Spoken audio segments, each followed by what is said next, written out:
Hey guys, Broker Jimmy here. Question 25, broker practice exam for Florida brokers.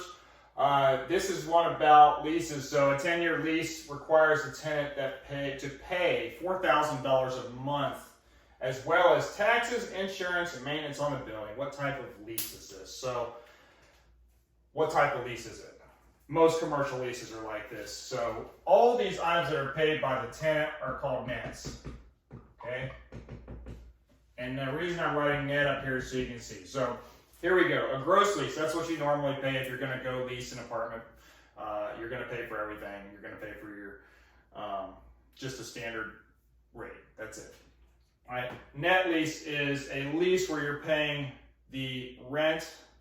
You're also paying nets of that. You're paying taxes, you're paying insurance, you're paying maintenance, you're paying anything else. The number of nets is what they call, in this case, a triple net lease, right? So net, right? Net lease. So this is called a net lease. So the answer is net lease. A participation lease, for your knowledge, is a lease where the tenant may pay higher than market rent for an equity share of the property. So if there's some project going on or something like that, they would get a participation in that equity share. That's what participation lease means.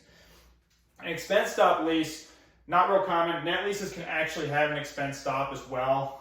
Expense stop would be if, say, the landlord has an operating expense of, say, $7 a square foot that they're willing to pay, and that's all they'll pay, and the expenses come out to be $9 a square foot, then the tenant would be responsible for the additional $2 per square foot. I don't see these very often.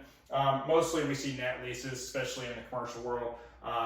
As far as in the residential world, we see these gross leases, right? The tenant's not going to go and pay tax insurance on the property, for example, right? So net lease is one that the tenant is paying taxes, insurance, maintenance, and any other items. Not talking about utilities. We're not talking about electric. We're not talking about water, but we're talking about building-related costs. Hope that helps.